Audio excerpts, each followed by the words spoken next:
Once upon a time, there was a young couple named Malloy.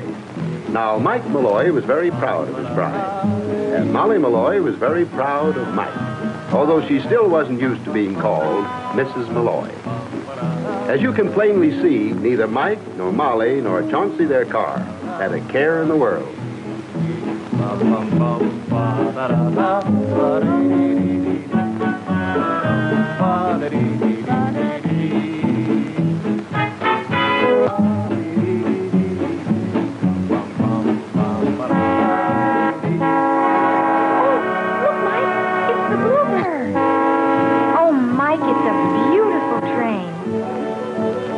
I wish we were on it. Now, if you heard a pretty girl make a wish, wouldn't you do something about it? Hey!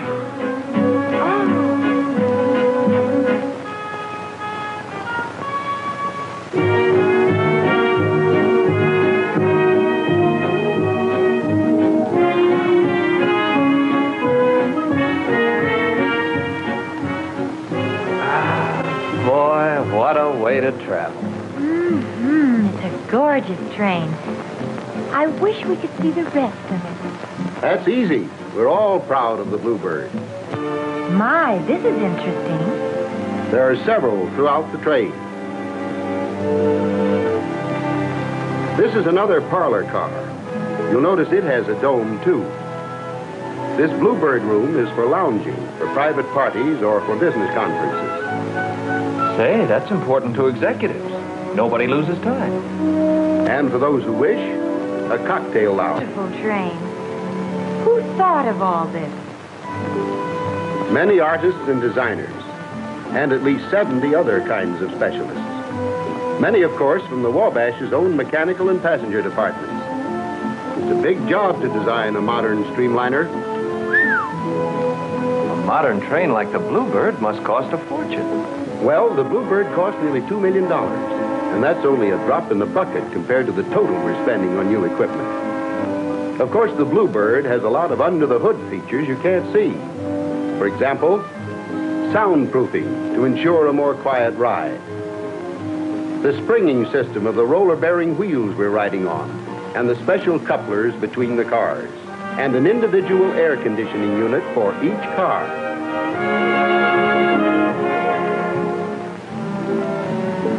Say, what about the Bluebird's engine? How fast can it go? It could end. Are used to get the train up to normal running speed as soon as possible and keep it there for steady on time.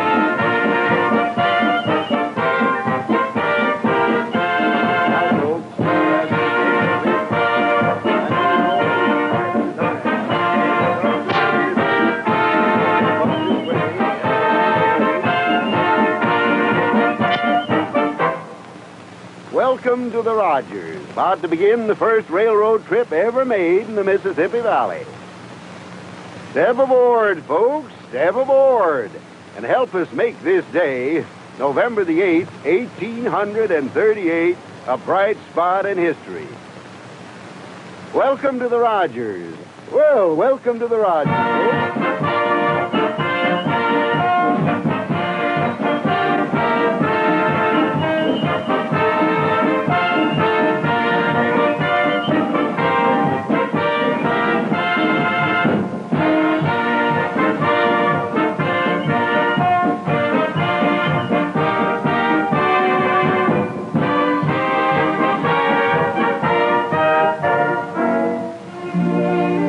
This isn't going to be a long ride, folks, but it's bringing railroading to the Mississippi Valley. And believe me, things are going to move mighty fast after that.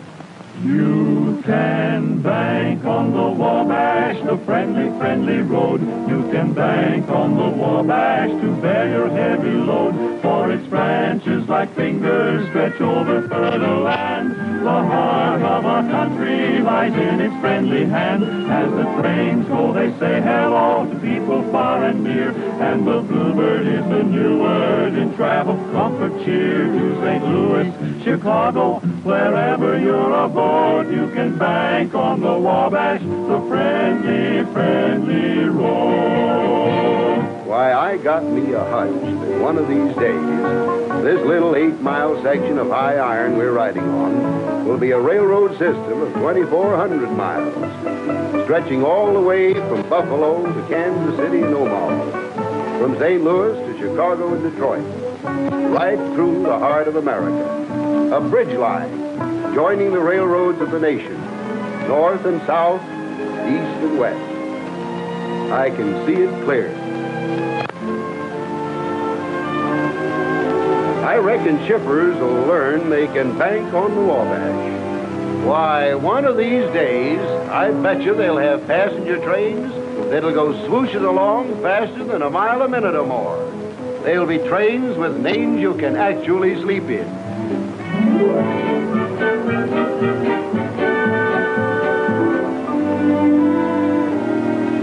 Individual rooms that a flick of the finger will turn into comfortable private bedrooms.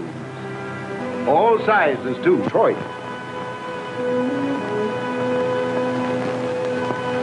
In Chicago.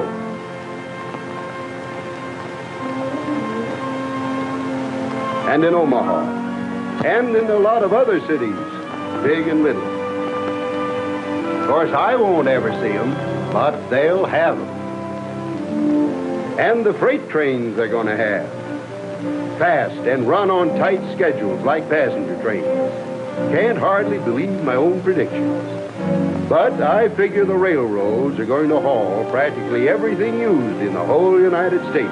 Heavy stuff, light stuff, great big pieces of equipment. This country will always depend on its railroads, in war and peace, bad times and good. Why, sure as I'm standing here, they'll find ways of keeping fruits and vegetables fresh as daisies, so they can be hauled clean across the country, from California, New Mexico, Texas, the Northwest, just about from anywhere. And they'll have places bigger than houses. The railroad will own them itself, where farmers' grain can be stored until the market's ready for it, and special machines for unloading a whole car full of grain without waste. Yes, sir, people will all eat better and live better because of railroading. And you just mark my words, this railroad right here, this railroad of ours, will be feeding whole cities like St. Louis and Detroit. Why, I can see it just as if I were there. Great produce terminals, regular beehives, kept filled with food all the time by our railroad.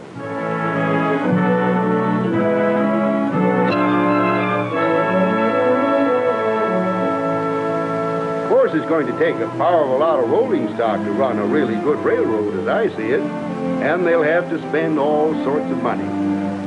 But the way I figure it, this country's got to have the railroads if we're going to grow big and stay strong.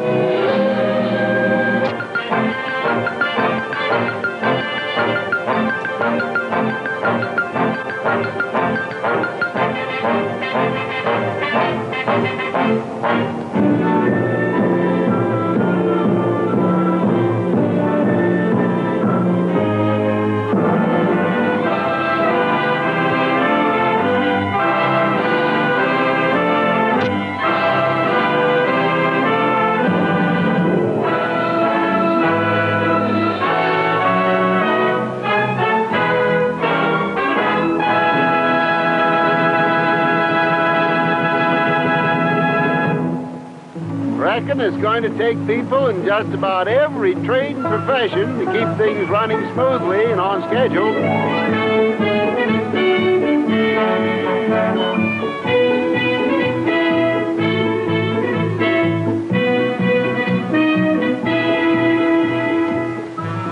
Wouldn't surprise me none if they figured out ways of actually seeing trains and controlling them maybe hundreds of miles away. That way, two trains could use the same track, even though they were heading towards each other.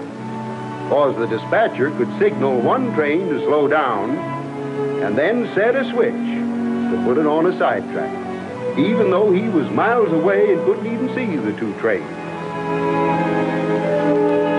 Don't ever forget it.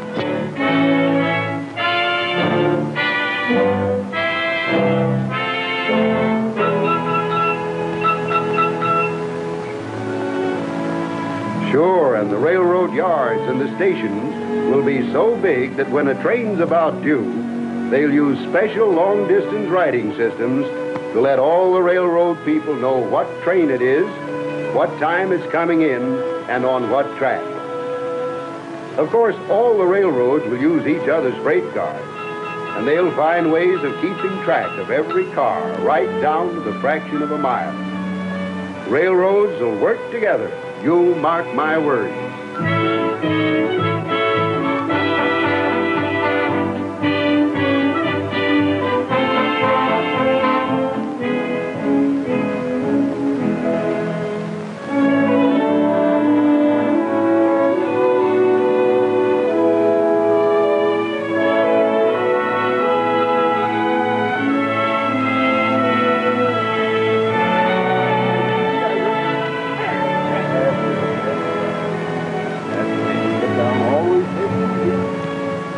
Well, young lady, how does it feel to make history?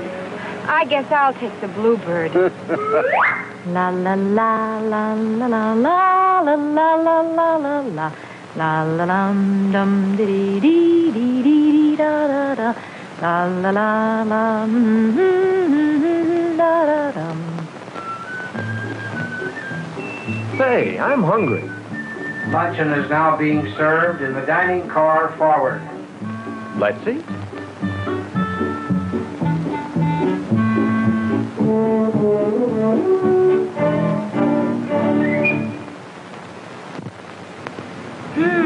Everything looks so good, I can't decide. The braised shoulder of lamb is very nice. Oh, isn't this exciting? Or perhaps the fried Maine scallops.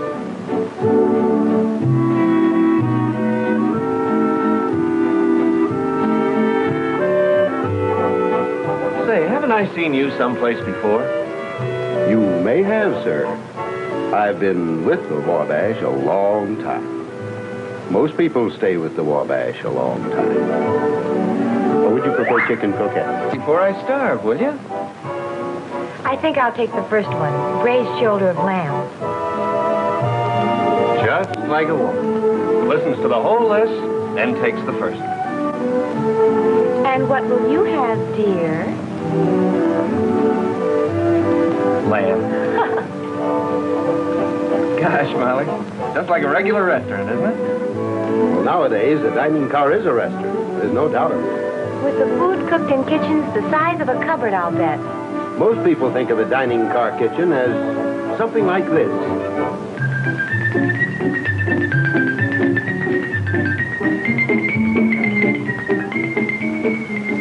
Actually, however, the modern streamliner's kitchen is a miracle of stainless steel efficiency.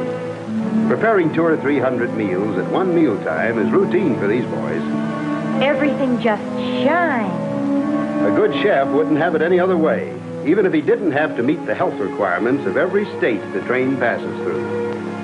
Our commissary department puts a lot of time and thought into making our meals as tasty, as appetizing, and as pleasing to look at as we know how. The superintendent of dining cars plans them personally, figuring that nothing is more important to pleasant travel than food that looks good and tastes good.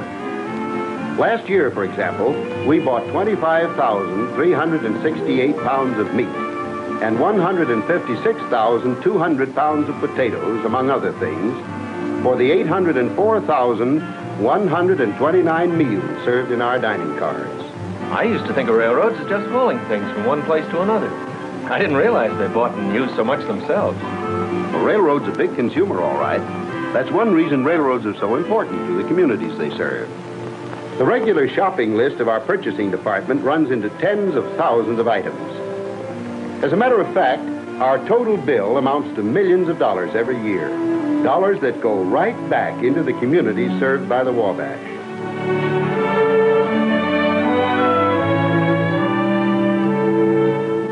Of course, we're never through buying, because we're always figuring ways of improving things. If we can reduce a grade along the line, we can use longer trains and shorten schedules. give better service to both passengers and shippers. Same thing goes for straightening curves.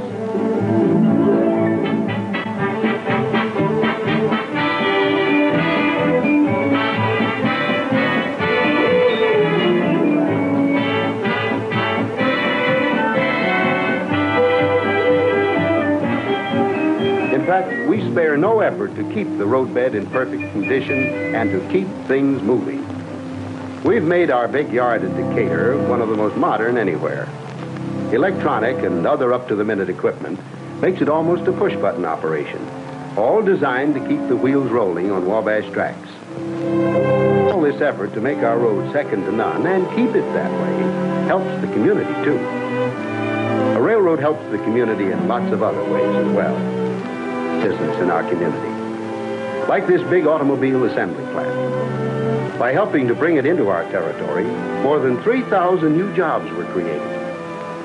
The Wabash hauls thousands of tons of material that goes into the cars and trucks that go to dealers and consumers. That means a healthier railroad, of course, but it also means better business for everybody, all along the line. In fact, the men in our industrial department, all civil engineers, spend all their time showing businessmen the advantages of locating their plants in the communities served by the Wabash.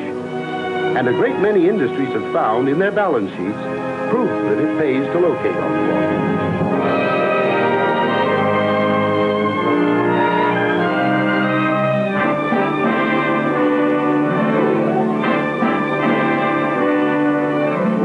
Yes, sir, practically everything we need and use in our daily lives depends in one way or another on the... Convince yourself.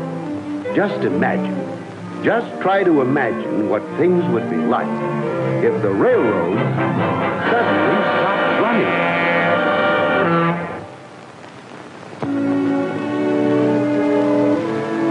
Thanks so much for a wonderful trip. Thank you. Glad you could be with us.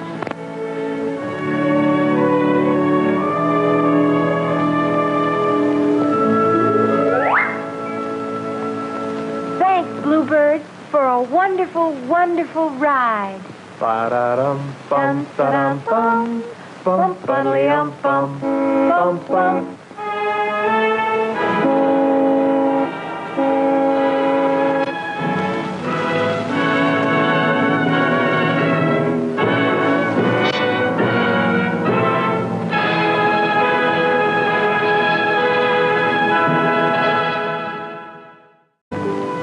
Many artists and designers, and at least 70 other kinds of specialists.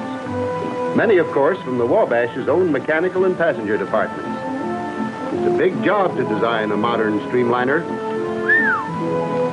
A modern train like the Bluebird must cost a fortune. Well, the Bluebird cost nearly $2 million, and that's only a drop in the bucket compared to the total we're spending on new equipment. Of course, the Bluebird has a lot of under-the-hood features you can't see. For example, soundproofing to ensure a more quiet ride. The springing system of the roller-bearing wheels we're riding on. And once upon a time, there was a young couple named Malloy. Now, Mike Malloy was very proud of his bride. And Molly Malloy was very proud of Mike, although she still wasn't used to being called Mrs. Malloy. As you can plainly see, neither Mike, nor Molly, nor Chauncey, their car, had a care in the world.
wish we were on it. Now, if you heard a pretty girl make a wish, wouldn't you do something about it?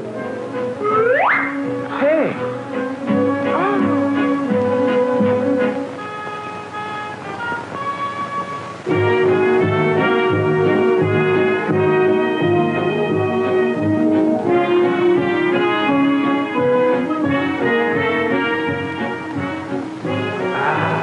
boy, what a way to travel. It's a gorgeous train. I wish we could see the rest of it. That's easy. We're all proud of the Bluebird. My, this is interesting. There are several throughout the train. This is another parlor car. You'll notice it has a dome, too. This Bluebird room is for lounging, for private parties, or for business conferences. Say, that's important to executives. Nobody loses time.